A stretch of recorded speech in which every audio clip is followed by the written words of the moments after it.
একবার আমাদেরকে নিয়ে চলো এই বিশ্বের নবী কুল কায়নাতের নবীর দিকে। তার মা জননী দুই বাচ্চা দুটোকে ধরে নিয়ে টুক টুক টুক টুক টুক টুক টুক টুক করে নবী মুস্তাফার দিকে রওনা হয়ে গেল। আল্লাহর নবী দয়ার মুস্তাফা আমার চুপ করে হুজরা খানায় বসে আছেন। এমন সমাদে ওই বেটি দুই বাচ্চাকে নিয়ে নবী মুস্তাফার সম্মুখে দাঁড়িয়ে গেল। মেয়েটির দুই চোখের পানি ঝরঝর করে ঝরে যায়।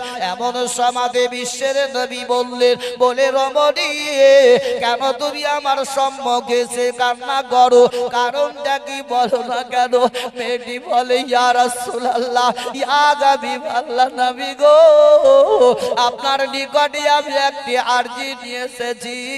নবী আবার বললেন, কি বলবে বলো না কেন, তবে চোখের পানিটা বন্ধ করো। মেয়েটি বলল, ইয়া রাসূলুল্লাহ, ইয়া হাবিবাল্লাহ, নবী গো, আমার স্বামী দুনিয়াতে পৃথিবীতে বেঁচে নাই, বহুদিন আগে মারা গেছে। তবে সমাধি ওই মেয়েটি বাবা ঘরের ভিতরে ঢুকে ঢুকে ঢুকে এমন জোরে জোরে কাঁদতে আরম্ভ করে দিল। মেয়েটির দুই চোখ দিয়ে পানি ঝরঝর করে ঝরতে লেগে গেল।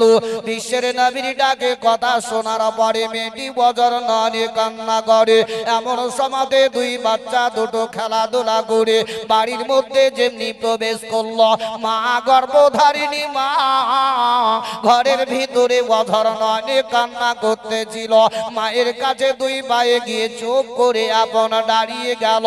তারা জিজ্ঞাসা করলো, মা গো, কেন তুমি এইভাবে কান্না করো? তোমার দুই চোখ দিয়ে কেন পানি পড়ে যায় গো মা? গো মা, আমাদের আব্বা জান মাথার ছাতি স্বরূপ ছিল গো মা, সে তো আমাদের দুনিয়া পৃথিবী থেকে বিদায় নিয়ে চলে গেছে মা।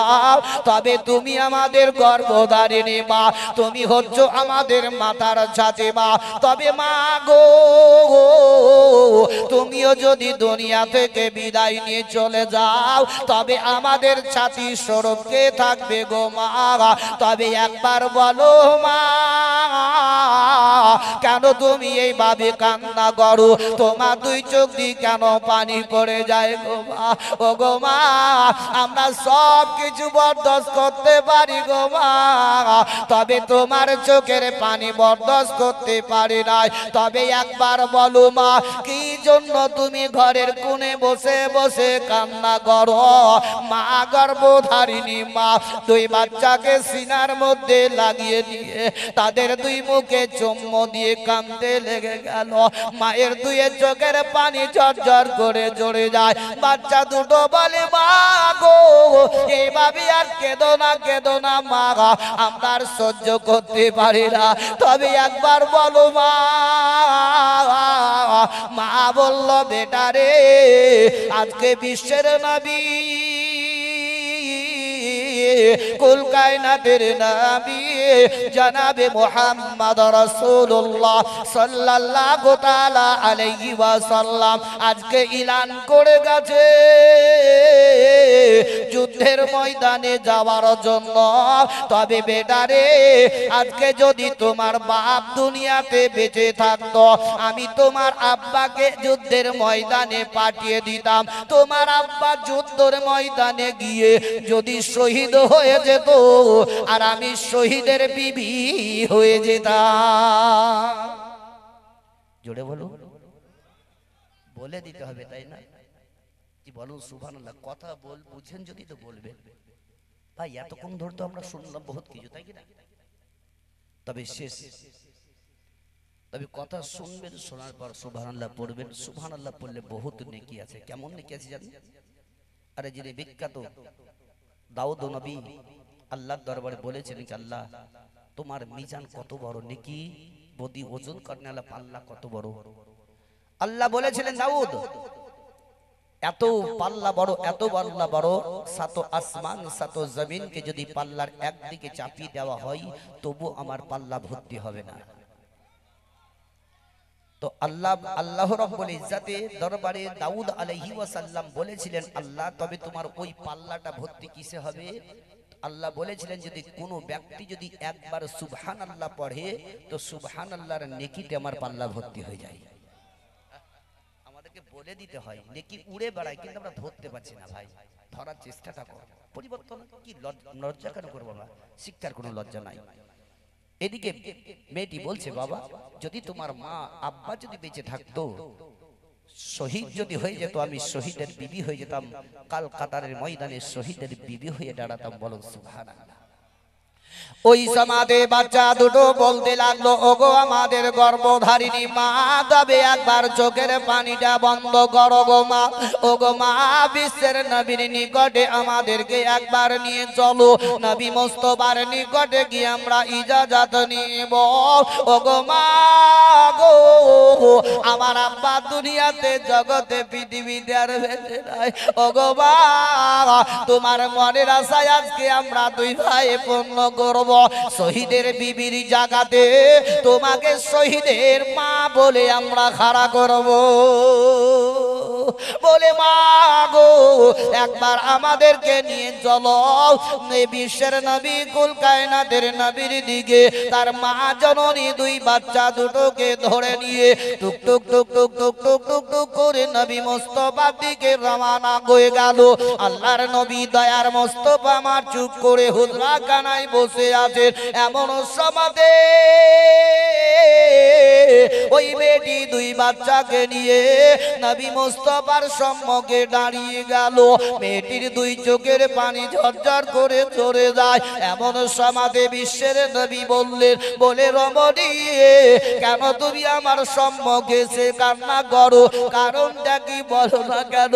মেয়েটি বলে ইয়া রাসূলুল্লাহ, ইয়া হাবিবাল্লাহ নবী গো, আপনার নিকটে আমি একটি আরজি নিয়ে এসেছি।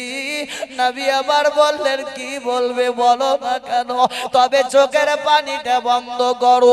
মেয়েটি বলল ইয়া রাসূলুল্লাহ, ইয়া হাবিবাল্লাহ নবী গো, আমার স্বামী দুনিয়াতে পৃথিবীতে বেঁচে নাই, বহুদিন আগে মারা গেছে। তবে ইয়া রাসূলুল্লাহ আপনি এলান করেছেন ওই যুদ্ধের ময়দানে যেতে হবে, তাই ইয়া রাসূলুল্লাহ ইয়া হাবিবাল্লাহ নবী গো, আমার স্বামী যদি বেঁচে থাকতো আমি যুদ্ধের ময়দানে পাঠিয়ে দিতাম। তবে আমার স্বামী না থাকার কারণে আপনি আমার দুই বাচ্চাকে ইজাজত দিয়ে দিন, আমি আল্লাহর ওয়াস্তে তাদেরকে যুদ্ধের ময়দানে পাঠিয়ে দিব।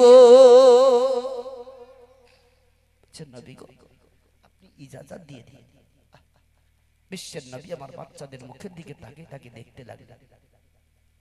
আল্লাহর নবী দয়ার মুস্তাফা ওই বাচ্চাদের মুখের দিকে দেখতে দেখতে দয়ার নবীর দুই চোখ দিয়ে পানি পড়ে গেল।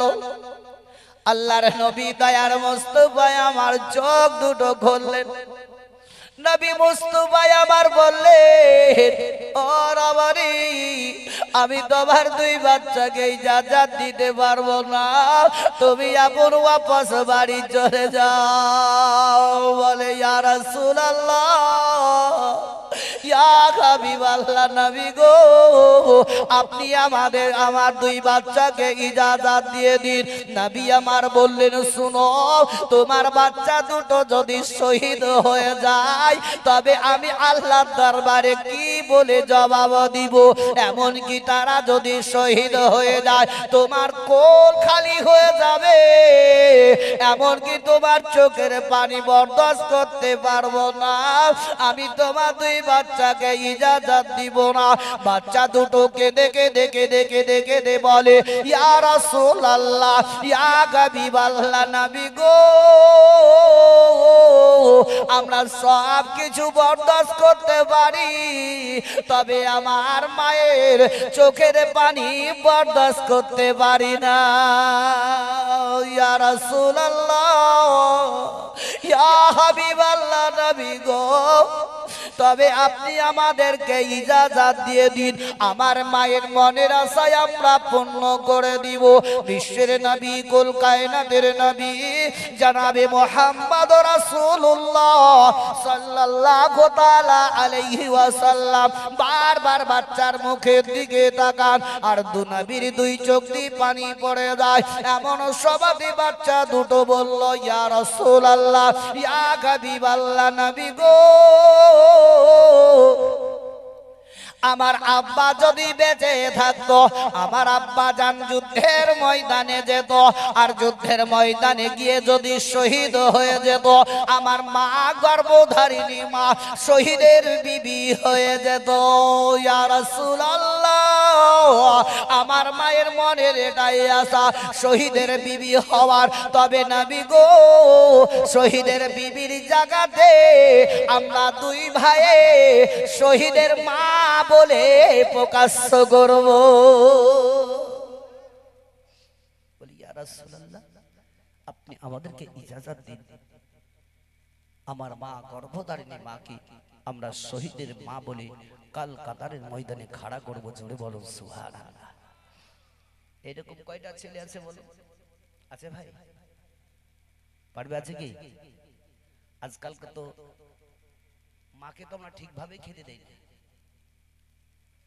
একটা পরের মেয়েকে বউ সাজিয়ে যখন বাড়িতে স্ত্রী রূপে নিয়ে আসা হয়, তখন আমরা কি করি? মা বাপকে পৃথক করে দিয়ে আলাদা ঘর তৈরি করে দিয়ে না দিলে কাঞ্চারি দিয়ে একটা দরজা ফুটি দেওয়া হয়, তুমি ওই জায়গায় বসবাস করো। ছোট্ট থেকে তোমাকে নিয়ে মুখের খাবার বাদ দিয়ে তোমাকে খাইয়ে বড় করলো, আর একটা পরের মেয়েকে বিয়ে করে তুমি আজকে মা বাপকে ভুলে গেলে।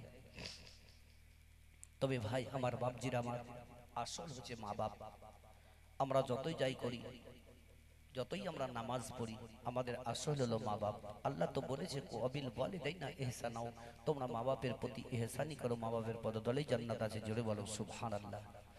ওই সমাদে আল্লাহর নবী দয়ার মুস্তাফা সাল্লাল্লাহু তাআলা আলাইহি ওয়াসাল্লাম ওই বাচ্চা দুটোকে ইজাজত যখন দিয়ে দিলেন, দয়ার নবী মুস্তাফা আমার হুকুম যখন দিয়ে দিলেন, মা গর্ভধারিণী মা ওই সমাদে বাচ্চা দুটোকে টুকটুক করে বাড়ির দিকে নিয়ে রওনা হয়ে গেল।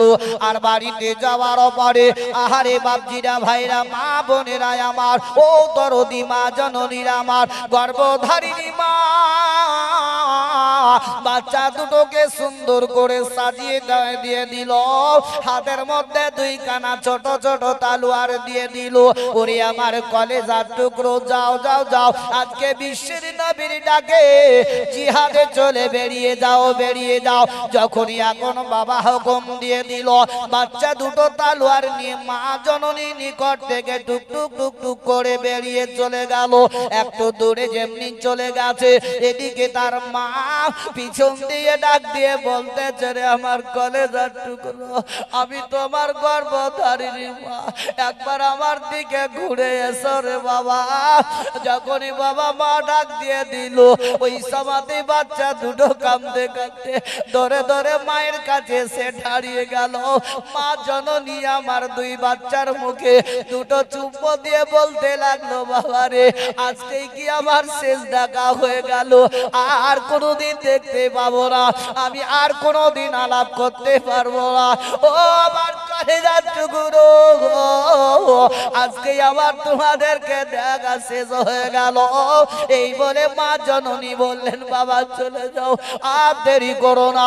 বাচ্চা দুটো বাবা ধরে ধরে ধরে ধরে যুদ্ধের ময়দানে নেমে গেল।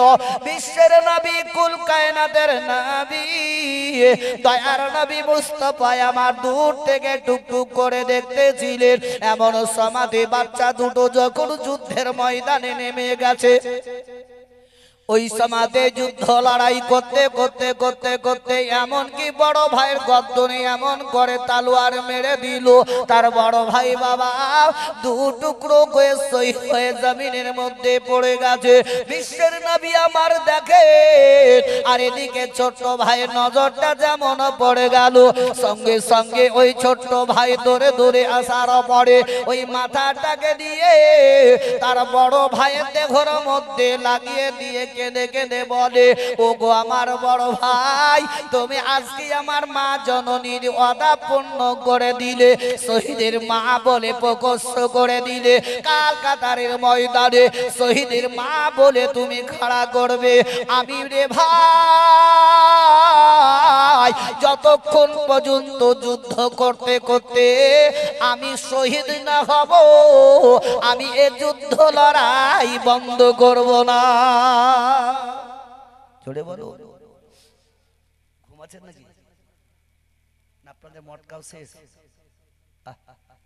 বিশ্বের নবীর ডাকে বাচ্চা দুটো যুদ্ধ লড়াই করতে করতে এমনকি সেই ছোট ভাইও আপন শহীদ হয়ে গেলে পড়ুন ইন্না লিল্লাহি, জোরে পড়ুন ইন্না লিল্লাহি বা ইন্না ইলাইহি রাজিউন। এমনকি মা, কেমন গর্ভধারিণীর মা, ওই দুই বাচ্চা তার মাকে শহীদের মা বলে প্রকাশ্য করে দিল। জোরে বলো সুবহানাল্লাহ। আজ ভাই মাকে ভালোবাসেন, দেখেন কটা লোকে মাকে ভালোবাসে, হাত ছাড়েন তো দেখি। যদি সত্য প্রকৃত মায়ের সন্তান হাত ছাড়েন দেখি। মার যদি সন্তান হাত ছেড়ে থাকে, ভয় লাগছে, আমি তো হাত ছেড়ে আছি, হাত ছেড়ে থাকেন, তবে যাক। এই দেখেন এরা হাত ছাড়ে না, মনে হচ্ছে ভয় লাগছে, এরা মার সন্তান নয়। আরে গর্ভধারিণী মা। তবে আজকে বলবো ভাইরা আমার, যদি আমরা প্রকৃত সত্য মায়ের সন্তান হয়ে থাকি, ওই মাকে যদি অন্তর থেকে ভালোবেসে থাকে, আমি আপনাদের কাছে টাকা পয়সা চাঁদা পয়সা উঠিনি ভাই, শেষ জীবনী কাহিনী বলে শেষ করব। তবে মার নামে মাত্র 10টা টাকা চাইবো, কেউ দিবেন? 10 টাকা। দেখি সত্য মায়ের যদি সন্তান হন, যে মায়ের আমার প্যান্ডেলের ভিতরে আছেন, আমি ওই মা জননীকে বলবো, সত্য যদি মায়ের বেটি হয়ে থাকেন, তবে যে মায়ের স্থান থেকে দুধ ঢুকেছেন 10 টাকা দিয়ে যাবেন, ইনশাআল্লাহ আমি শেষ দোয়া দিয়ে করে যাবো ভাই। আমি আপনাদের কাছে টাকা মহব্বতের সাথে মায়ের শানে যে গজল আমাকে পড়তেও বলেছেন আমাদের ভাই আমার, সেটাও আমি পড়বো। আমার জননী মায়ের আমার, যদি কোনো কমিটি ভাই আছে ওখানে, কিংবা ছোট ছোট বাচ্চাদের হাতে মায়ের একটা গামছা নিয়ে 10 টাকা 5 টাকা যেটা পারবেন আপনারা দিয়ে পাঠাবেন। আপনাদের এলাকাতে আজকে আমি নতুন নয়, এই গ্রামটাতে এই মাদ্রাসাতে মাত্র মায়ের নামে 10টা টাকা, শেষ দোয়াটা করে দিয়ে যাবো ইনশাআল্লাহ মায়ের নামে। মাই যে আমার ছেড়ে গেল জনমে লাগিয়া, আর কারে ডাকিব, আরে কারে ডাকিব মাগো মা বলিয়া। মাই যে আমার ছেড়ে গেল জনমে লাগিয়া, আর কারে ডাকিব, কে হায় হাই রে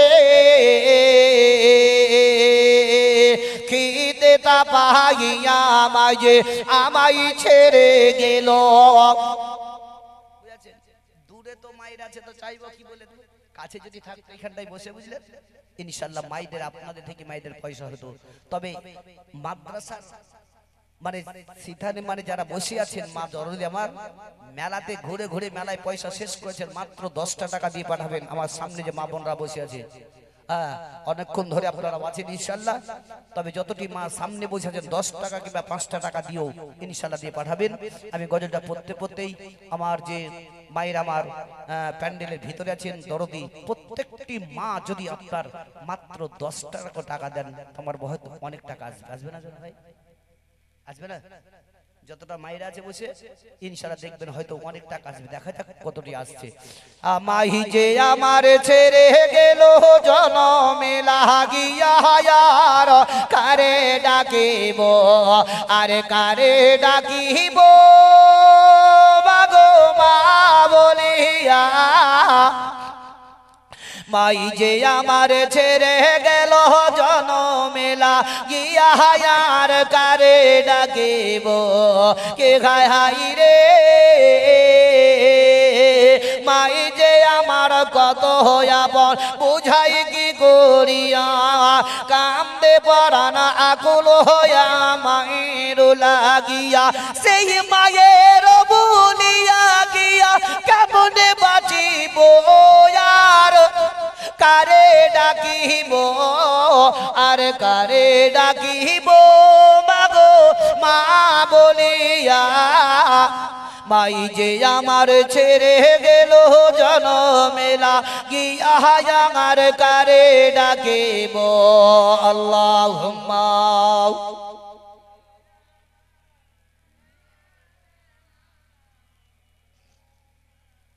মুহাম্মাদ ওয়া আলা আলিহি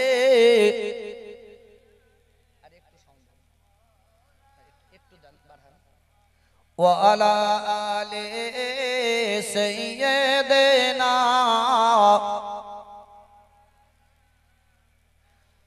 সাল্লাল্লাহু তাআলা আলাইহি ওয়াসাল্লাম। বাবা জীবনেরা আমার ভাইরা আমার মা বোনেরা আমার বিশ্বের নবী কুল কায়নাতের নবী জনাবে মুহাম্মদ রাসূলুল্লাহ সাল্লাল্লাহু তাআলা আলাইহি ওয়াসাল্লাম বাবা যুদ্ধের ময়দানে যাওয়ার জন্য যখন এলান করতে লাগলেন মদিনার গলিতে গলিতে গলিতে গলিতে গলিতে এমন সময়ে হযরতে হানজালা রাদিয়াল্লাহু তাআলা আনহুর কানের মধ্যে আওয়াজ চলে গেছে। বিশ্বের নবীর সকাল বেলাতে আওয়াজ যখন এলান করলেন হযরতে হানজালা রাদিয়াল্লাহু তাআলা আনহুর কানে যেমনি আওয়াজ চলে গেছে চট করে বাবা দরজাটা খুলে এমনকি বাইরে বাড়ি দাঁড়িয়ে দাঁড়িয়ে শুনতে আরম্ভ করে দিলেন। বিশ্বের নবী আমার এলান করে চলে গেলেন। হযরতে হানজালা রাদিয়াল্লাহু তাআলা আনহা একবার ঘরের ভিতরে যাচ্ছেন একবার বাইরে চলে আসছেন। কেন নাকি হযরতে হানজালা রাদিয়াল্লাহু তাআলা আনহু বাবা এমন কি শরীরটা তার নাপাক অবস্থায় ছিল। হযরতে হানজালা মনে মনে চিন্তা করলে বলে আল্লাহ গো এখন যদি আমি গোসল করতে লেগে যাই হয়তো আমার গোসল করতে করতে দেরি হয়ে যাবে। আর ওই মুহূর্তে যদি বিশ্বের নবী যুদ্ধের ময়দানে শহীদ হয়ে যায় তবে আমি আল্লাহ দরবারে রোজ হাসরের ময়দানে কি বলে আমি জবাব দিব। এবার কথা বুঝতে পারছেন? হ্যাঁ, আমরা তো রাঢ়া দেশের লোক, মানে আমরা মুড়ি বেশি খাই সকাল বেলায়, আর আপনারা ছাতু খান বেশি, ওই লাগে বাগলি নাকি, তাই না? আমাদের দেশে তো এরকম হয়, রাঢ়াড় বাগলি এই ভার করছি এটাই ভাই কি আপনারা সকাল বেলায় পেঁয়াজ কামড়িয়ে হয়তো ছাতু খান আর আমরা সকাল বেলায় চা দিয়ে মুড়ি খাই, এইটাই ভাই। কিন্তু এখনকার লোক আর ছাতু খাই না, সব ভুলে গেছে কি ভাই, তাই না? আগে বহুত লোক ছাতু খেত। তোমার কথাগুলো বুঝবেন, আমি গোদা বাংলা দিবস করি ভাই, যেখা যাই ইনশাল্লাহ মানুষকে বোঝাবার চেষ্টাটা করি যাতে মানুষের জেহেনে জেনে ঢোকে, তারা যাতে একটু পরিবর্তন হয়। আমরা এতদিন ধরে কি করলাম বলুন? আচ্ছা বলুন তো, এই জায়গাতে আমরা অনেক লোক বসে আছি, কাউরির 40 বছর, কাউরির 60 বছর হয়েছে না হয়নি? হ্যাঁ, কাউরির 30 বছর হয়েছে না হয়নি? হয়েছে। আর হাদিসও এই মহিলাদের থেকে এতটা টাকা এলো, আল্লাহদের ভালো করুক। এই দেখেন এক মুঠো লয় মনে হয় কি 20টা টাকা দিয়ে পাঠাবে। ভাবি বাগড়ি দেশের মেয়ে ছেলেরা খুব দান করে, কিন্তু এইখানকার মা বোনরা কেমন কি আল্লাহ জানে। এরা মেলাতে মেলাতে হয়তো বোধহয় টাকা পয়সা বোধ শেষ করে দেয়, আর নাই এদের পুঁজিপাটটা শেষ। কিন্তু জানি মুর্শিদাবাদের মেয়ে ছেলেদের বিড়ি যে বাঁধে না, কুলাটা থাকে না, কুলা না কি বলেন, ওই কুলার বিড়ির মশলার তলে টাকা ভরে রাখে ওরা।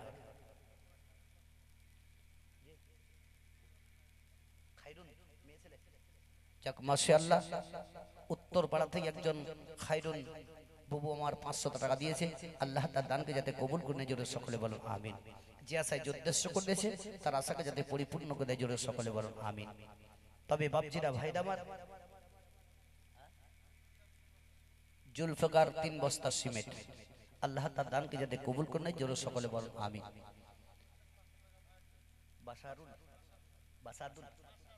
মাসাদুল তিনার ভাইয়ের জন্য মাশাআল্লাহ, দেখেছেন ভাই মাসাদুল মানে মাসে আল্লাহ, তার ভাইকে কত ভালোবাসে, তার ভাইয়ের দিকে লক্ষ্য করে ভাইকে স্মরণ করে 500 টাকা দিয়েছে।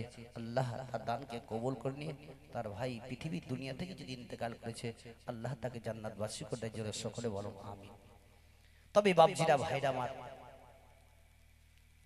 বিশ্বের নবীর ডাকে হযরতে হানজালা রাদিয়াল্লাহু তাআলা আনহু ভাবলেন যে আমি যদি এখন গোসল করতে লাগি হয়তো আমার শরীরটা নাপাক হয়ে আছে, গোসল করতে করতে করতে আমার সময় যদি লেগে যায় আর ওই মুহূর্তে আমার বিশ্বের নবী যদি শহীদ হয়ে যায়, আমি আল্লাহর দরবারে কি বলে জবাব দিব? তাই বাপজিরা, ভাইরা, মা বোনেরা, আমার হযরতে হানজালা রাদিয়াল্লাহু তাআলা আনহু একবার ঘরের ভিতরে যায়, একবার বাইরে চলে আসে। তিনার বিবি সাহেব আপন ঘরের ভিতর থেকে বলতে আছেন, বলে স্বামী গো, কেন আপনি একবার ভিতরে বাইরে যাতায়াত করতেছেন, কারণটা কি বলুন না কেন? হযরতে হানজালা রাদিয়াল্লাহু তাআলা আনহু বললেন, বিবি রে, যার জন্য আজকে সারা জাহানকে সৃষ্টি করা হয়েছে, ওই বিশ্বের নবী আজকে ইলান করে গেলে যুদ্ধের ময়দানে যাওয়ার জন্য রে বিবি।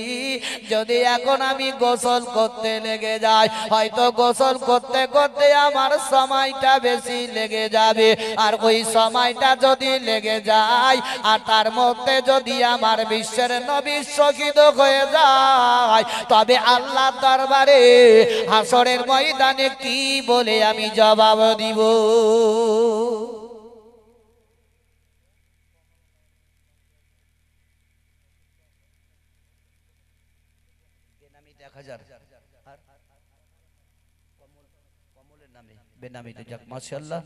তিনি অসুস্থ হয়ে পড়ে আছেন, আল্লাহ তাকে দানের ওসিলায় যাতে সুস্থ করে দেয়, সকলে বলুন আমিন। ওই সমাদে হযরতে হানজালা রাদিয়াল্লাহু তাআলা আনহুর বিবি বললেন, স্বামী গো, ও গো আমার মাথার মনি নয়নের তারা, আজকে আমার বিশ্বের নবী ডাক দিয়েছেন, দয়ার নবী মুস্তাফার ডাকে সাড়া দিতে হবে। এমন কি সাহাবী হানজালার বিবি ঘরের ভিতরে যাওয়ার পরে একখানা তলোয়ার বের করে তার স্বামীর হাতে দিয়ে বলতে লাগলেন, স্বামী গো, আপনাকে গোসল করতে হবে না, আপনি এই অবস্থাতে এই মুহূর্তে যুদ্ধের ময়দানে বেরিয়ে যান। জোরে বলুন, একটু জোরে বলুন। ঘুম তাড়িয়ে দেন, ঘুমাইলো। হযরতে হানজালার বিবি সাহাবীদের কেমন ছিল মহব্বত নবীর প্রতি, আর ওই পৃথিবীর দুনিয়াতে যদি আজকে ওই সাহাবীদের মতো কিঞ্চিত পরিমাণ যদি নবীর প্রতি ভালোবাসার যদি দেখতে চান, তো আমাদের সুন্নি আহলে জামাতের লোকের মধ্যেই আছে। জোরে বলুন সুবহানাল্লাহ। কি ভাই, তাই কিনা বলো? নবীকে যদি ভালোবাসে পৃথিবীতে একমাত্র সাহাবীদের মতো, আমাদের হানফি জামাতের লোকই আছে, তারাই নবীকে ভালোবাসে। নবীর প্রতি ভালোবাসা রাখো। যে নবীটাকে সারা সাহাবী হযরতে হানজালা এমনকি তলোয়ার নিয়ে ছুটতে আরম্ভ করলেন। ও আমার ভাইরা, বাপজিরা, মা বোনেরা আমার, হযরতে হানজালা রাদিয়াল্লাহু তাআলা আনহু বাবা যুদ্ধের ময়দানে যেমনি নেমে গেলেন, যুদ্ধ লড়াই করতে করতে করতে করতে করতে করতে করতে কত সাহাবী আপন শহীদ হয়ে গেল। এমনকি হযরতে হানজালা রাদিয়াল্লাহু তাআলা আনহু পর্যন্ত আর শহীদ হয়ে গেলেন। ওই সমাদে বিশ্বের নবীজি আমার সমস্ত সাহাবীদের দিকে দেখতেছিলেন। যুদ্ধ লড়াই করতে করতে এমনকি যুদ্ধ বন্ধ হয়ে গেল। আল্লাহর নবী বললেন, সমস্ত সাহাবীদের লাশগুলাকে একটা একটা করে তুলে নিয়ে এসো। সমস্ত সাহাবীদের লাশগুলা বাবা তুলে নিয়ে আসা হয়ে গেল। আর এমনকি বিশ্বের নবী আমার বললেন, ও আমার সাহাবীরা, তবে হযরতে হানজালা লাশটা কোথায় নিয়ে আসো? হানজালা লাশটা খোঁজার জন্য যখন ময়দানে নেমে গেলেন, একটা একটা করে লাশগুলা খুঁজতে লাগলেন, তবে হানজালা লাশ বাবা খুঁজে পাওয়া গেল না। সাহাবীরা বলে, ইয়া রাসূলুল্লাহ, ইয়া হাবিবাল্লাহ, নবী গো, হানজালার লাশটা আমরা খুঁজে আর পাই না। বিশ্বের নবীজি বাবা তকটুক করে দেখতেছিলেন। এমন সমাদে আসমানের দিকে যখন আল্লাহর নবী দয়ার মুস্তাফা তাকিয়ে দেখলেন, দেখতে আছেন হযরতে হানজালা রাদিয়াল্লাহু তাআলা আনহুর ওই লাশটাকে হাউজে কাউসারের পানি দিয়ে আল্লাহর ফেরেশতারা আস্তে আস্তে নিচে আনতেছে। জোরে বলুন। তাহলে কেমন সাহাবী ছিলেন? কি হযরতে হানজালা লাশটাকে সাহাবী ফেরেশতারা নিয়ে গেলেন, আর ফেরেশতারা হাউজে কাউসারে পানি দিয়ে তাকে গোসল দিয়ে নিয়ে চলে আসছেন। নবী আমার মুচকি মুচকি হাসছেন, জোরে বলো সুবহানাল্লাহ। এই সাহাবী হযরতে হানজালা লাশখানাকে যখন নিয়ে আসা হলো, জানাজাতে যখন দাঁড়া হলো, এ ভাই আমরা জানাজা পড়তে যাই না জানতো? জানাজা নিয়ত জানি? বলে কটা লোকে জানেন জানাজা নিয়ত? চায়ের দোকানে বসে বসে বড় বড় ফতোয়া জারি করে, আইন করেंगे তাইন করেंगे, ये करेंगे, वो मौलवी करेगा, ये मौलवी করছে, ওই মৌলবি করছে, কিন্তু নিজে কিন্তু জানাজা নিয়তটা জানে না। জানে? তাহলে অত বড়াই করে লাভ নাই। চায়ের দোকানে বসে বসে ফতোয়া জারি করে না করে নিজেকে নিজে দেখো আমি কি, আমি শিখতে পেরেছি কি না। আজকে শেষবারের মতো যে বিদায় নিয়ে মানুষ যে চলে গেল, তার জানাজাতে আমরা শামিল হব, নিয়তটা যে পড়ব, নিয়তটাই তো আমরা জানি না। আবার যদি ইমাম সাহেব যদি ওই জায়গাতে দাঁড়িয়ে যদি জানাজার নিয়তটা না বলে দেয়, তো 3 দিন পর মৌলবীকে গ্রাম থেকে তেড়ে দেওয়া হবে। পারবে না? হক বিচার মানুষের ভিতরে নাই কি ইমাম সাহেব নিয়তটা বলে দিল না বলে গ্রাম থেকে তেড়ে দিলাম, তুমি যে নিজে জানো না সেটা তো একবারও বলো না কি আমার নিজের ভুলকে আমি শিক্ষা অর্জন করি না। আজকে শিক্ষার যদি জানাজার নিয়ত যদি শিখতে হয় তো যেতে হবে কোথায়? কোথায়? মাদ্রাসায়। সুবহানাল্লাহর যদি ওই শিখতে হয় তো যেতে হবে কোথায়? মাদ্রাসায়। নামাজ সম্বন্ধে যদি শিখতে হয় যেতে হবে কোথায়? মাদ্রাসায়। আজকে কত সৌন্দর্য, আজকে আপনাদের গ্রামে মাদ্রাসা, আপনাদের ভাগ্যবান। আজকে আমাদের নিজের নিজের ছোট ছোট ছেলে মেয়েদেরকে আমরা পড়তে পাঠাবো, তারা শিক্ষা অর্জন করবে। এমন কি জানাজা যাতে আমার জানাজাটাও পড়াতে পারে, এতটাও ক্ষমতা ছেলেরা রাখবে। কিন্তু আমরা সেটা কি করি? আমরা হিংসাতে পরিণত হয়ে গেছি। আজ হিংসাতে আমরা শেষ হয়ে যাচ্ছি। হাদিস বলে আল বাগদাউ সাররু মিনাল কাতলে, কেউ কাউরির প্রতি হিংসা করো না। যদি হিংসা করো কতটা নেকি গুনাহ আছে। কোন মানুষকে যদি দাঁড়িয়ে দাঁড়িয়ে দাঁড়িয়ে কতল করে দেওয়া হয়, ওই মানুষটাকে কতল করাতে যত গুনাহ আছে তার ডবলে ডবল এক অপর মুসলমানের প্রতি হিংসা করলে গুনাহ আছে। তাহলে আমরা বেশি বেশি হিংসা করছি রে ভাই। আজ আল্লাহর রাসূলের ঘরের দিকে তাকিয়ে আমরা মানুষ আমরা হিংসা করছি না করি না ভাই? কি হুহা বলে করছে না করে না? তাহলে হিংসা করে কোনো লাভ হবে না। হিংসাটাকে দূর করুন। আজকে জানাজাতে গিয়ে যাওয়ার পর আমরা কবরস্থানে যখন আমরা দাঁড়াই মাটি দেওয়ার জন্য, যখন মৃত্যু ব্যক্তিকে নামাই, তখন নজর নরে কেঁদে কেঁদে ছেলেকে ডাকে, ভাইকে ডাকে, আত্মীয় স্বজনকে ডাকে কি তোমরাও সঙ্গে আসো, কিন্তু তার ব্যাখ্যা আওয়াজটা কেউ শুনতে পায় না। জোরে বলো সুবহানাল্লাহ। ওইরকম আপনিও যখন কবরে যাবেন তখন আপনিও ডাকবেন। এমনকি কবরস্থানে যাওয়ার পর আমরা জানাজা পড়ে যখন দাঁড়াই, তখন আমরা মানুষ কি করি, দাঁতকে বের করে খিলখিল খিলখিল করে হাসি। এ ভাই আমি জোরহাত করে অনুরোধ করে বলবো, কবরস্থানে গিয়ে ওইভাবে না হাসাহাসি করে কমসে কম কবরস্থানে গিয়ে যে দোয়াটাই পারবেন সেটাই পড়বেন, আর মনে করবেন আল্লাহ একদিন আমাকেও এই জায়গাতে আসতে হবে। কি ভাই তাই না? একদিন না একদিন আমাকে আসতে হবে, সেই দিনটাকে স্মরণ করুন। কি হলো চাচা, পালাচ্ছেন নাকি গো? ও চা খেতে? তবে বিশ্বের নবীজি আমার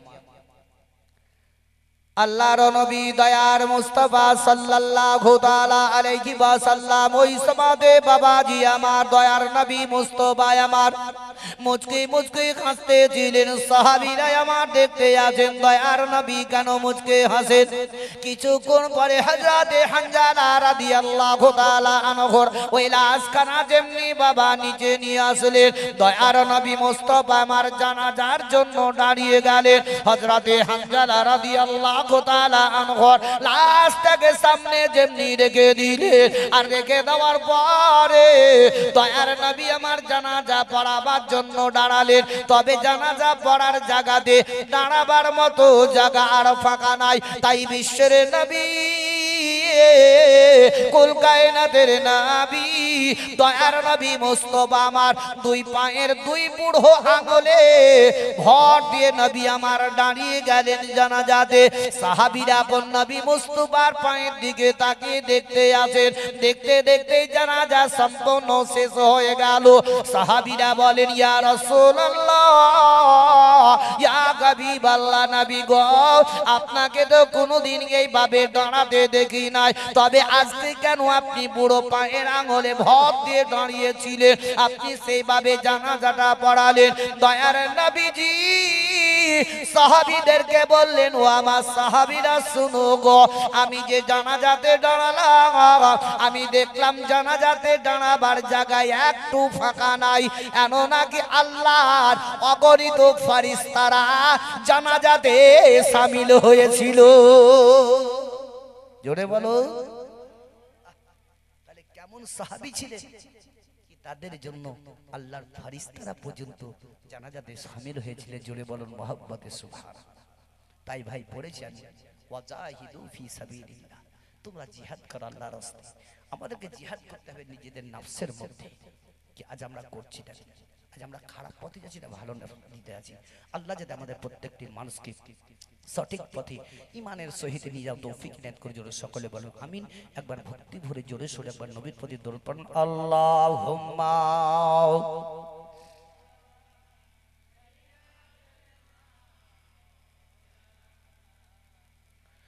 ওয়া আলা আলি সাইয়্যিদিনা সাল্লাল্লাহু আলা মুহাম্মাদিন হরদম জবান সে নিকালো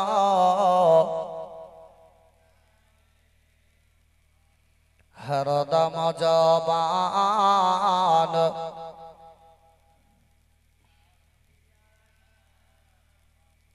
সাল্লাল্লাহু তাআলা আলাইহি ওয়াসাল্লাম। মুহতারাম মুআজ্জাজ সামাইন ইকরাম, বাবা জীবনের আমার যাক ভাবের আমার, যে আপনারা যেভাবে বসে আছেন আমাকেও ভালো লাগছে। তবে শেষ মুহূর্তে আর বলবোই বাকি, হাসি বা যাই হোক 100 টাকা দিয়ে পাঠিয়েছে, আল্লাহ তার দানকে যাতে কবুল করে। জোরে সকলে বলুন আমিন। তবে অন্যান্য জায়গাতে জালসাতে দেখি ভাই এত লোকের সংখ্যা হয়, কিন্তু আজকে দেখে একটু মনটা একটু খারাপ হয়ে গেল। এর থেকে মনে হয় যদি কোনো বাড়িতে 40 মিলাদ হয়, তার 2 ডবল লোক হয়, হবে না ভাই? হবে। কিন্তু আজকে বড় আফসোস কি আজকে এত সুন্দর যে একটা বড় মাদ্রাসাতে জালসা হওয়া সত্ত্বেও লোকের সংখ্যা একদম আস্তে আস্তে শেষ। আজ বাস্তব যে কোনো জালসাতে যদি মা বোনরা যদি না থাকে, বুঝলেন, তো জালসা কোনো আর হবেই না। ছেলেরা কত তাই মা বোনদের কাছে লাখ লাখ শুকরিয়া।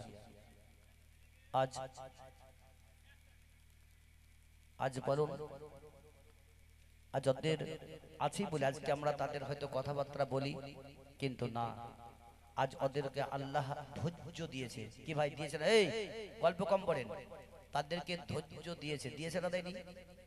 আজ দেখুন, আপনারা যদি এই জায়গায় বসে বসে যদি খাবার দাবার করাই, আপনাদেরকে যদি বলা হয় কি আপনারা বসেন, মা বোনদেরকে আগে খাবার দেওয়া হবে, তবে এমন এমন বেটা ছেলে রাগ করে পালিয়ে যাবে। পারবে না? বলবে না? আর ছেলেদেরকে যদি আগে দেয়, মা বোনদেরকে বলে আপনারা একটু বসেন, আপনাদেরকে এদের খাওয়ার পর দিব, একটাও মেয়ে ছেলে তাদেরকে আল্লাহ ধৈর্য দিয়েছে। কিন্তু তবু তাদের কপালে খুব কষ্টই হয় নাকি? একটু ভুল করলে মার খেতে হয়। তো যাক ভাই আমার, বাপজিরা আমার, আজকে যদি সেই আদর্শ আজকে আমরা শিক্ষা বাড়ির দিকে যদি আমরা যাই, তো প্রত্যেকটি মানুষ আমরা লাভবান হয়ে যাব। আল্লাহ রাব্বুল ইজ্জত আমাদেরকে হাদিস ও কোরআন জীবনী কাহিনী শোনার আমল করা তৌফিক ইনায়েত করুন। জোরে সকলে বলুন আমিন। যে শায়রে কোন বলে, নৌকারে মাঝি পার করে দে, দেরি করিস না, জিয়ারতে যাব আমি সোনার মদিনায়।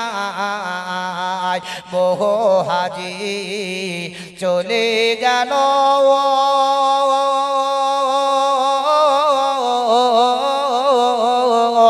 আমায় সমক দিয়া, এত কেঁদে ডাকলাম তবু চাইলো না ফিরিয়া গরিব বলে আমায় তারা সঙ্গে নিল না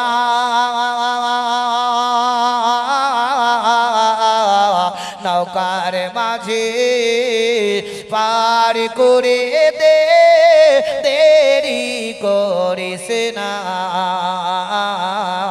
জিয়ারতে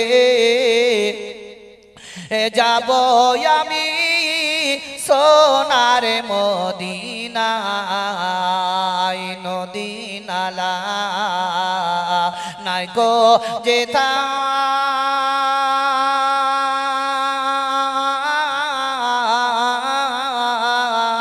নাই গো গাছের ছায়া তবু প্রাণের উতুলে গোটে আমার নবীর দাসের মায়া সেই নবীজির ইশকে আমি হইলাম দিওয়ানা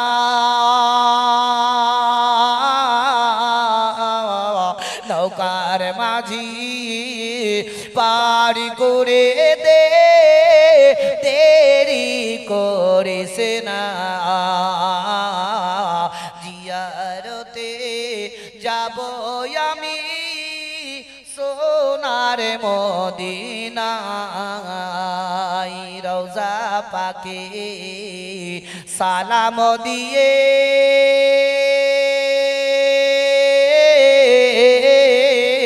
করব মোনাজাত যদি নবী রোজ হাসরে করেন সাফায়াত তবে প্রাণে মিটবে আশা বুঝবে বেদনা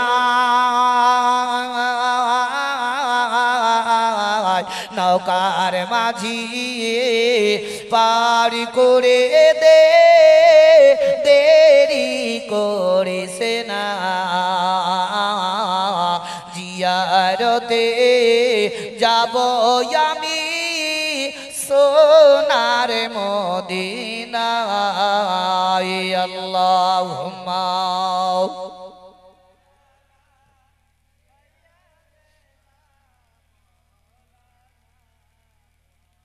وعلى آله مولانا محمد صلى الله عليه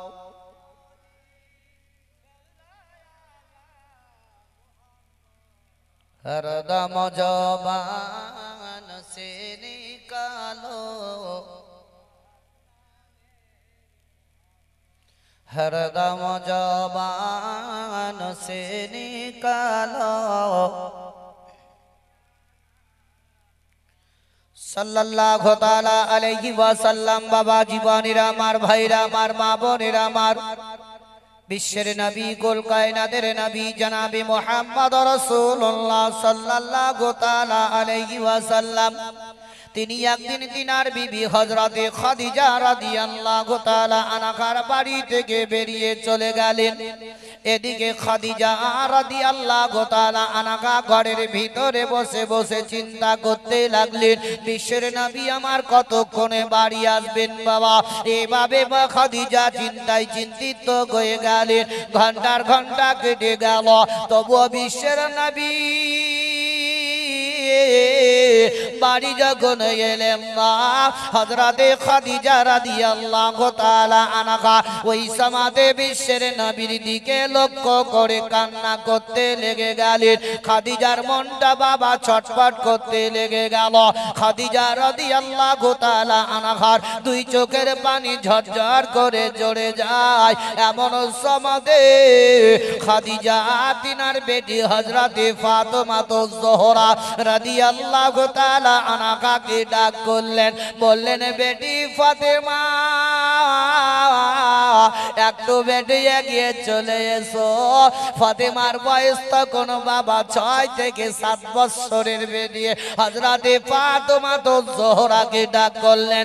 ফাতেমা টুক টুক টুক টুক করে এগিয়ে চলে গেলেন। মা খাদিজা রাদিয়াল্লাহু তাআলা আনহা ফাতেমাকে ধরে জিজ্ঞাসা বলতে লেগে গেলেন, ওগো বেটি ফাতেমা, তোমার আব্বা বাড়ি থেকে বেরিয়ে গেছেন, তবে এখনো পর্যন্ত কেন আসছেন না গো ফাতেমা? তবে একটু তুমি বাড়ি থেকে বেরিয়ে যাও, তোমার আব্বার খবরটা নিয়ে আসো না কেন? হযরতে খাদিজার চোখের পানি দেখে ফাতেমার সহ্য করতে পারলেন না। ফাতেমা দুই চোখের পানি ঝরঝর করে ঝরে যায়। হযরতে ফাতেমা জোহরা রাদিয়াল্লাহু তাআলা আনহা তিনি বাবা কাঁদতে কাঁদতে রাস্তা ধরে নিয়ে চলতে লাগলেন। ফাতেমা একটু দূরে আগে চলে গেলেন। ফাতেমা দেখছেন তো একটা লোক বাবা পাগলের মতো গেটে গেটে চলে আসতেছে।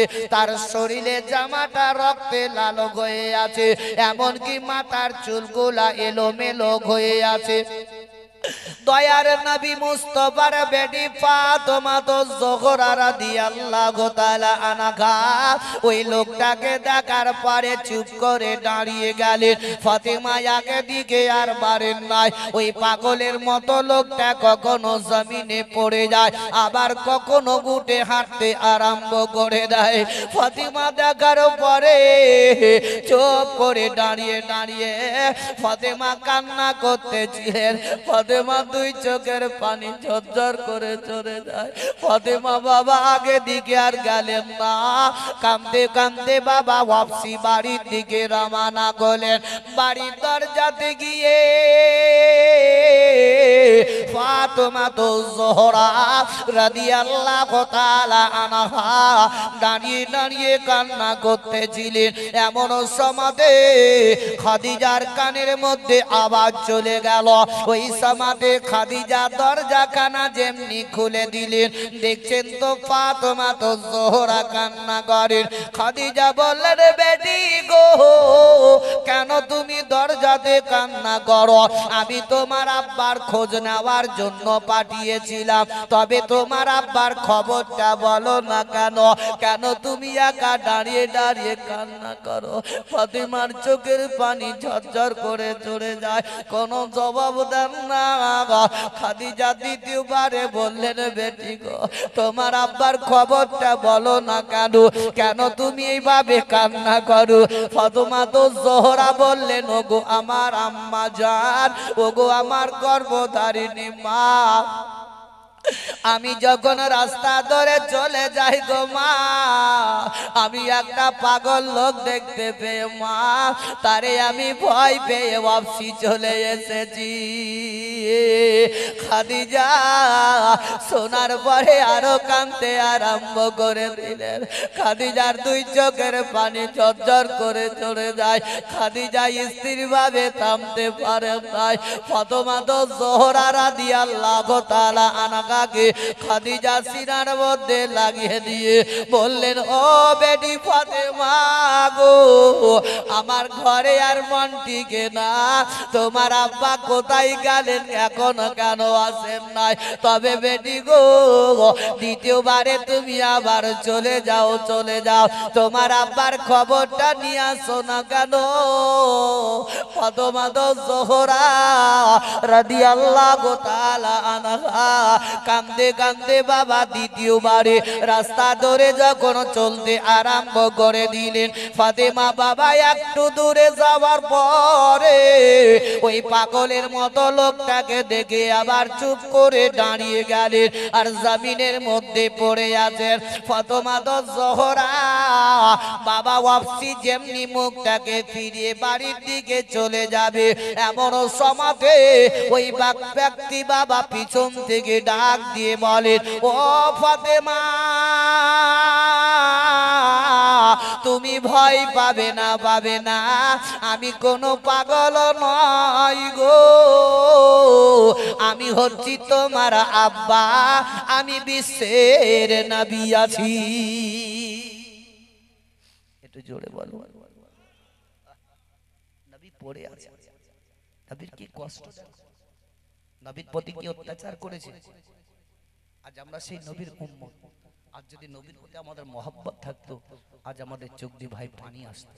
কি নবী আমাদের জন্য কি করেছে। আজ মা জননীর আমার বিশ্বের নবীর বিবি হযরত খাদিজা রাদিয়াল্লাহু তাআলা আনহা। এ ভাই একটু বাড়াও ভাই, কমই দে, তখন কমই দিলে। Hello hello hello. তবে এবার ঘুমানো তো খাদিজা রাদিয়াল্লাহু তাআলা আনহা তিনি কাঁদছেন তিনার স্বামীর জন্য। আমার মা বোনদেরকে বলবো, ও মায়ের আমার, তোমাদের স্থান আল্লাহ যদি দিয়েছে স্বামীর সিনাতে দিয়েছে, জোরে বলো সুবহানাল্লাহ। মায়েদের স্থান কোথায়? স্বামীর সিনাতে। বলে কেমন করে? বলে হযরতে আদম আলাইহি ওয়াসাল্লামের বিবি মা হাওয়াকে যখন তৈরি করা হয়, কোথা থেকে করা হয়েছিল? বাম পাশিল্লির এই হাড্ডি থেকে হাওয়াকে তৈরি করা হয়েছে। তার জন্য মেয়েদের স্থান হচ্ছে স্বামীর সিনাতে, জোরে বলো সুবহানাল্লাহ। এরা কিন্তু সেই স্থানটা নিতে জানে না। আজকে মায়েরা সেরকম হাদিস কোরআন যদি সেরকম যেভাবে জালসা মিরাদিরা শুনে বেড়ায়, তারা যদি একটু একটু পরিবর্তন হয়, তবে দেখবেন ইহকাল পরকালেও তারা লাভবান হয়ে যাবে। কি ভাই হবে না? আজ বলছে পর্দার ভিতরে আমরা ঢুকে ঢুকে জালসা শুনবো, আমরা পর্দাশীল নারী বলছে না, বলে না? এই কি তাই না? পর্দার ভিতরে আমরা বসে বসে জালসা শুনবো, কিন্তু পর্দার ভিতরে যেমন বসে বসে জালসা শুনছো, শোনার পর দিনের বেলাতে পর্দার মতোই ঘুরে বেড়াও, তবেই তো না তো বেপর্দা হয়ে গেলে ঘুরে বেড়াও। বলো, সকাল হলে মাথায় কাপড় থাকে না, পিঠে কাপড় থাকে না, কি বলো? তাহলে পর্দা কি করে হলো? কি শিখলে তুমি? একটু আগে আপনাদের এখানে কমিটিদেরকে এবং আপনাদের মাদ্রাসার শিক্ষকদেরকে বলো, ভাই যদি জালসা এইভাবে বাঁচাতে যদি হয়, তো মেয়ে ছেলেকে ওইখান থেকে নিয়ে এইখানে বসাবার চেষ্টাটা করো। তো কিছু কিছু মেয়ে ছেলে বলছে যাবো না, আমরা পর্দাতেই থাকবো। বাপরে পর্দা নাকি? আমি ভাই কাউকে পরবাই করে কথা বলি না, যেটুকু বলি ভালো করে কথা বলি চলে যায়। সেরকম আজকে এই জায়গাতেই যদি বসে থাকতো, তাহলে মাদ্রাসার জালসাটা তো ভালো লাগতো। বলো, তারা দূরে দূরে বসে আছে। থাকো তোমরা পর্দার মতোই থাকো, কিন্তু পর্দা প্রত্যেক দিনই করো, তবে এটা ভালো লাগবে। আর জালসা শুনলা খুব ভালো লাগলো, সকাল বেলাতে উঠে তোমার পিঠে কাপড় নাই, মাথায় কাপড় নাই, বড় বড় হাতে মোবাইল নিয়ে, এই যে আমার ভাইরা, বাপজিরা, মা বোনেরা আমার,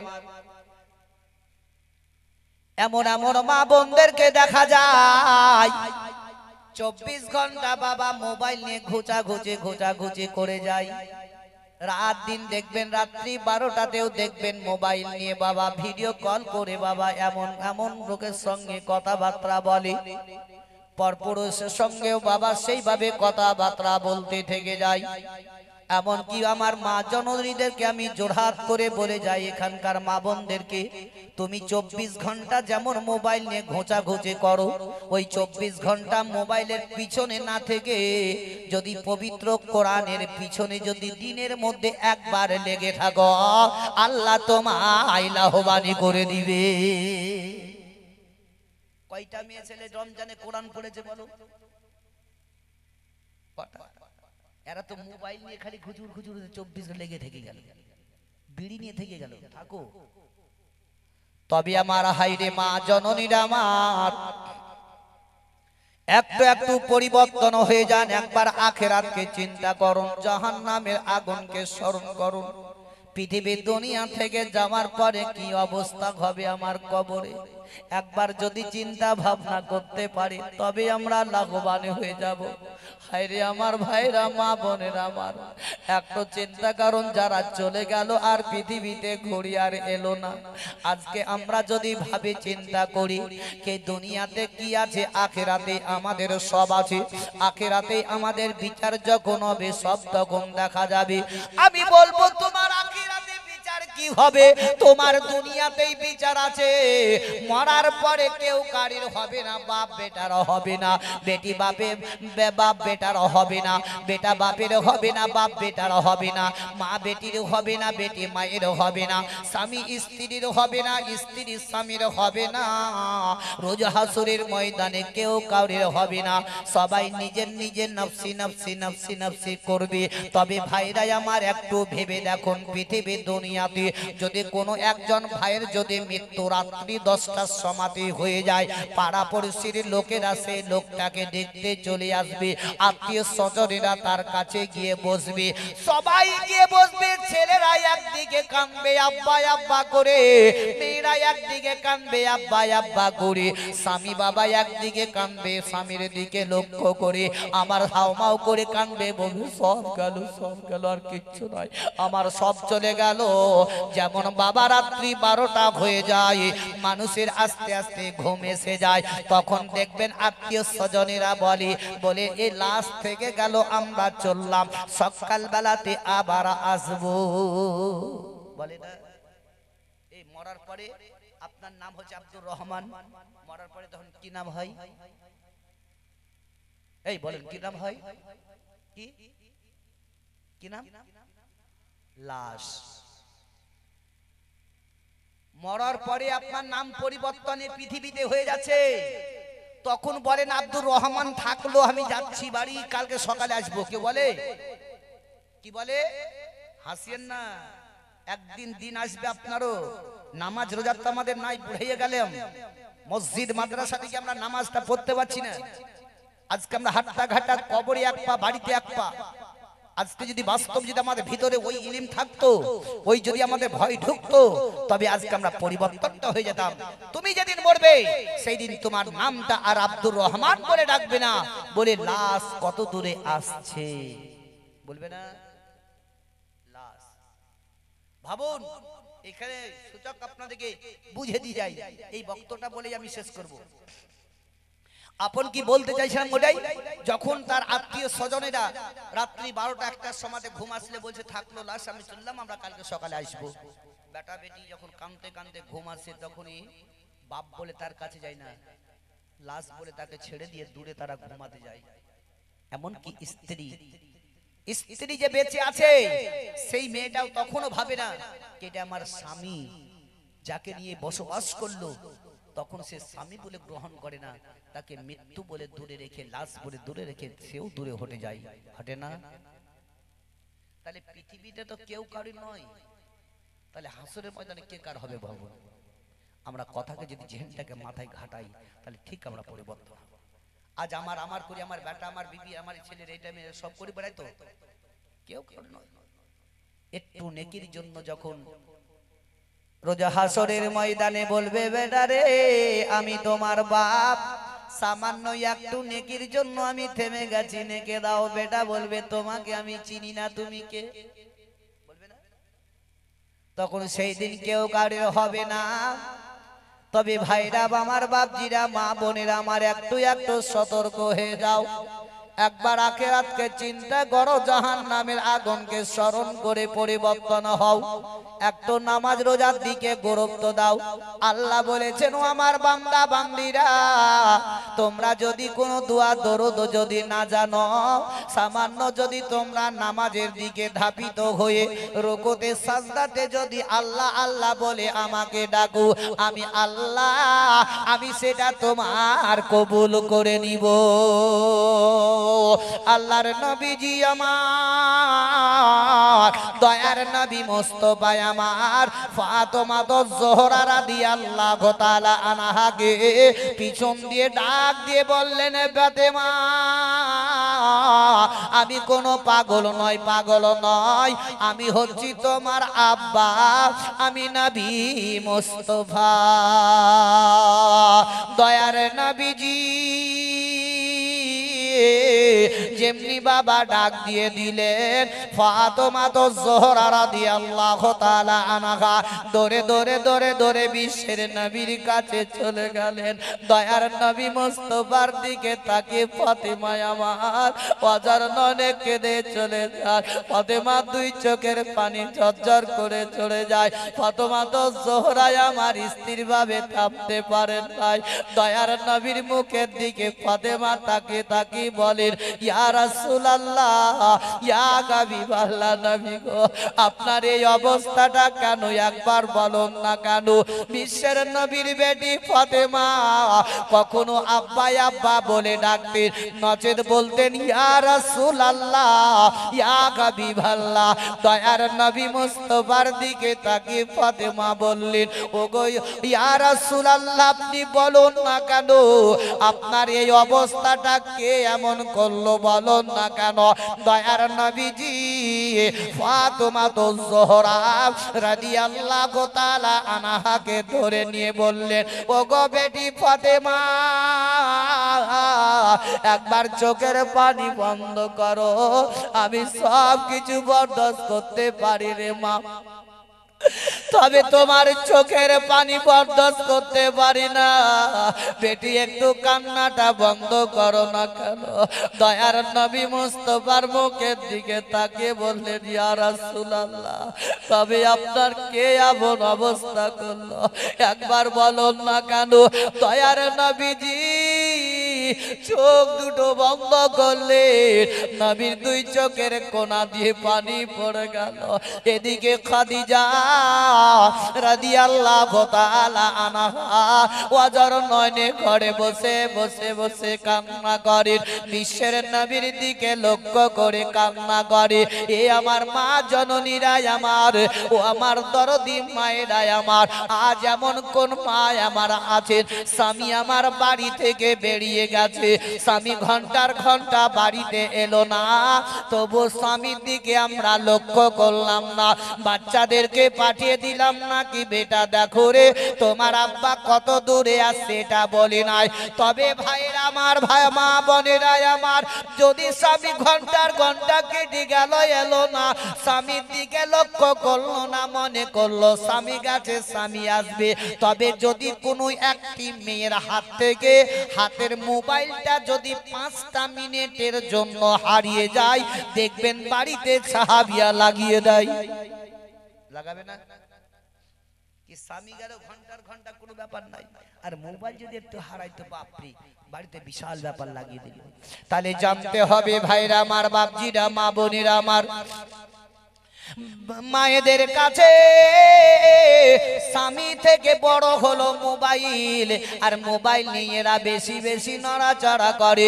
আমি জোড়হাত করে মা বোনদেরকে বলে যায় একটু একটু পরিবর্তন হয়ে যান। জালসা মিলাদে গিয়ে জীবনী কাহিনী শোনার পর যদি আপনি পরিবর্তন হতে পারেন তবে আল্লাহ আপনার ইহকালে পরকালেও লাভবান করে দিবে। ও ফাতেমা তো জোহরা রাদিয়াল্লাহু তাআলা আনহাকে বললেন বেটি ফাতেমা তারা আমাকে চিনতে না পারার কারণে আমার প্রতি তারা অত্যাচার করেছে, তবে বেটি গো এমন একটি জামান আসবে, এমন একটি সময় আসবে রে বেটি, সেই জামানার লোকেরা গাছপালা তরুলতা নদ নদী গাছপালা তরুলতা নদ নদী কীট পতঙ্গ সারা বিশ্বের মানুষ পড়বে জোরে জোরে পড়ুন লা ইলাহা, জিকির করুন লা ইলাহা লা, আর জোরে লা লা ইলাহা লা ইলাহা ইল্লাল্লাহু মুহাম্মাদুর রাসূলুল্লাহ সাল্লাল্লাহু তাআলা আলাইহি ওয়াসাল্লাম। ভাইরা আমার বাপজিরা মা বোনেরা আমার বিশ্বের নবীকে ফাতেমা জোহরা রাদিয়াল্লাহু তাআলা আনহা টুক টুক টুক টুক টুক টুক করে বাড়ির দিকে নিয়ে চলতে লাগলেন। খাদিজা রাদিয়াল্লাহু তাআলা আনহা বাবা কান্না করতেছিলেন। এমন সমাদে বিশ্বের নবীজি যেমন খাদিজার দরজাতে আওয়াজ দিয়ে দিলেন, সঙ্গে সঙ্গে এক আওয়াজে খাদিজার দরজা খুলে দিলে। জোরে বলুন কি ভাই, ভালো লাগছে নাকি? হ্যাঁ, তাহলে জিকির যখন করাছি কলমাটা তো জোরে কেন পড়ে না? জিকির করবেন, দিল সুকুন ঠান্ডা হবে। বেশি বেশি আলা বিজিক্রিল্লাহি তাতমাইন্নুল কুলুব। তোমাদের দিল সুকুন ঠান্ডা যদি করতে চাও তো বেশি বেশি আল্লাহর জিকির করো। বিশ্বের নবীজি আমার দয়ার নবী রাহমাতুল লিল আলামিন। কি রে ভাই, কিছু বলছেন? তো বিশ্বের নবীজি আমার খাদিজার দরজাতে যখন একটা আওয়াজ দিলেন, তো এক আওয়াজে দরজা খুলে দিলেন। বিশ্বের নবীর দিকে খাদিজা দেখছেন তো নবী মুস্তাফার শরীরে রক্ত লাল হয়ে জামাগুলো আছে। জোরে বলো সুবহানাল্লাহ। ওই সমাদে খাদিজা রাদিয়াল্লাহু তাআলা আনহা বললেন, ইয়া রাসূলুল্লাহ, ইয়া হাবিবাল্লাহ, নবী গো, আপনার এই অবস্থাটা কেন? আপনি বলুন না কেন? আপনার শরীরের জামাটা রক্তে লাল হয়ে আছে, আপনি ঘন্টার ঘন্টা কেটে গেল কেন? আপনি কোথায় ছিলেন বলুন না কেন? বিশ্বের নবী আমার বললেন, ও বিবি খাদিজা, তবে একটু তুমি কান্নাটা বন্ধ করো, তোমার চোখের পানিটা তুমি একটু বন্ধ করো খাদিজা। তবে আমি একটি কথা বলবো।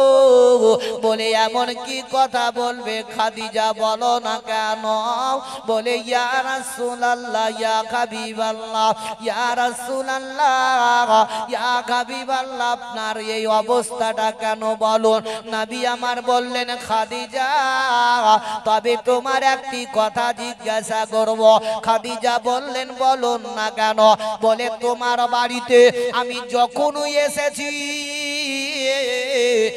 একটা আওয়াজ দিলে পরে তুমি দরজাটা খুলে দাও, দ্বিতীয় দরজাতে আওয়াজ আমার দিতে হয় না। তবে কি তুমি 24 ঘন্টা আমার জন্য দরজাতে দাঁড়িয়ে থাকো? খাদিজা বলছেন, ইয়া রাসূলুল্লাহ, একটার পরে যদি দ্বিতীয় আওয়াজ আপনি আমার দরজাতে দেন, ওই দ্বিতীয়র আওয়াজটা আমি আল্লাহর দরবারে কি বলে জবাব দিব, তার জন্য আমি 24 ঘন্টা আপনার জন্য দরজাতে দাঁড়িয়ে থাকি। জোরে বল সুবহানাল্লাহ। খাদিজাকে নবী বলছেন, এ খাদিজা, তুমি যে আমার জন্য দাঁড়িয়ে থাকো 24 ঘন্টা, তবে তোমার শরীরে কি ব্যথা হয় না?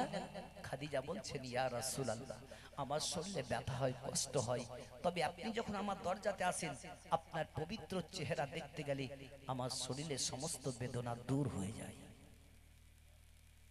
আর আজকালকার নারীরা, আজকালকার মা বোনরা, স্বামী যদি ধরেন রাত্রে কোথাও গেল, রাত 10টা 11টা যদি হলো, আসতে বাড়ি আসার পরে যদি বলে, রহিমার মা দুটো ভাতগুলা দিস তো, তুমি খুলি খাও, বলে না? ও আর উঠবে না, তুমি খুলি খেয়ে নাও। বলো, এখনকার নারী ওই জন্য বলে, হাদিস থেকে কোরআন দিয়ে প্রমাণিত আছে কি মেয়েদের জান্নাত যদি বলেন তো স্বামীর পদতলে। তো ওই স্বামীকে যদি ঠিকভাবে রাতে যদি উঠে খাবার না দেয়, যদি ঘুম থেকে নাই উঠে, তাহলে জান্নাত পাবে? যেমন একটা মেয়ে, বুঝলেন, একটা লোক, মানে কথায় কথায় কথা বেড়ে যায়, একটা লোক বলছে, মৌলভী সাহেব, আমার বেটাটা এত বড় হয়ে গেল, খালি মারতেই চলে আসছে, কখনো হেঁচালিয়ে গলায় লাগাতে আসছে। তো এই বাচ্চা যেহেতু মারতে আসছে, এর মধ্যে পয়দাইশের কিছু খারাপই আছে। বলছে কেন? বলে একটা লোক, বুঝলেন, প্রত্যেক দিন মদ খেয়ে তার স্ত্রীর প্রতি খুব জ্বালা যন্ত্রণা করে। তো একদিন বুঝলেন ওই মেয়েটা মনে মনে চিন্তা করলে, আজ ওর লেগে আমি দরজা খুলবো না, যতই চাচাবি চাচা। ই বুঝলেন, মেয়েটা দরজাকে লাগিয়ে দিয়ে খুব খামাখা ঘুমের মতো হয়ে চুপচাপ পড়ে আছে, বুঝলেন। দি মদ টদ খেয়ে এসে রাইতে, রহিমার মা দরজা খোল, রহিমার মা দরজা খোল। ই কিন্তু শুনছে কিন্তু দরজা খুলছে না। ই রেগে বলছে রহিমান মা দরজা খুলবি তো খোল, না তো ভেঙে দিল তো দরজাকে। তার দেখছি তো ব্যাপার খারাপ, তো ভেঙে দিবে। মাতাল তো, আর যে চট করে উঠে বুঝলেন মেয়েটার দরজা যেমনি খুলে দিয়েছে আর চুলের মুটিকে ধরে ভেকা ভেক কইলা। আর ওই মাতাল বলছে তুই আমাকে বাপ বল তবে তোকে ছাড়বো, আর স্ত্রীকে বলছে তুই বাপ বল তবে তোকে ছাড়বো। তখনই বুঝলেন মেয়েটা বুঝলেন মার খাওয়ার ভয়ে বুঝলেন যে বাপ তুমি আমাকে ছেড়ে দাও, আর এরকম করবো না। আচ্ছা বলুন, যদি তার স্ত্রী তার স্বামীকে যদি বাপ বলে আর ওই স্ত্রীর সঙ্গে মিলামিশা করে যদি বাচ্চা দুনিয়াতে ভূমিষ্ঠ হয়, ওই বাচ্চাটা তার বাপের গলায় ছুরি লাগাবে না লাগাবে না? হ্যাঁ, তাহলে তো ভুল তো আমরাই করছি রে ভাই। একটু ভেবে চিনতে দেখো। আর যদি আমরা সেইভাবে যদি কথাবার্তা গুলোকে শুনে যদি জেহেনে ভরে আমরা চলতে পারি, তবেই আমরা লাভবান হব। নিজের নিজের নফসের সঙ্গে একবার যুদ্ধ লড়াই করে দেখো, কি নফস আমরা কি করছি, ভুল পথে চলছি না খারাপে চলছি। আমি পড়েছি ওয়াজাহিদু ফি সাবিলিল্লাহ, তোমরা জিহাদ করো আল্লাহর রাস্তায়। একবার জিহাদ করে দেখো। যাই হোক, আপনারা রাত্রি একবারে 3টা পর্যন্ত বসে থাকলেন, আল্লাহর কাছে লাখ লাখ শুকরিয়া, আল্লাহর কাছে লাখ লাখ শুকরিয়া কি আপনারা এতক্ষণ ধরে আছেন। মা বোনরাও বসে বসে আজকে এত সৌন্দর্য ভাবে শুনছে। আল্লাহ তাদেরকে এইভাবে শোনা তৌফিক এনায়েত করুক। একবার দরুদ পাক পড়ুন, আল্লাহুম্মা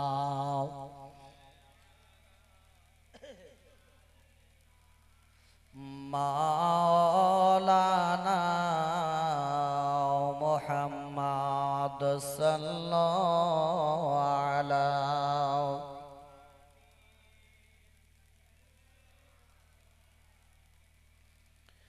हरदम जबान से निकालो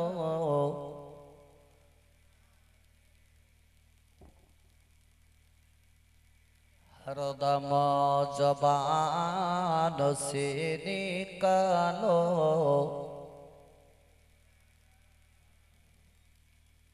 सल्लल्लाहु ताला अलैहि वसल्लम।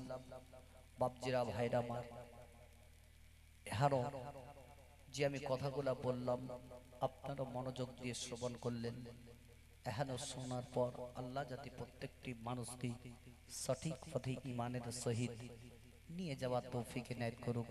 জোরে সকলে বলুন আমিন সুম্মা আমিন।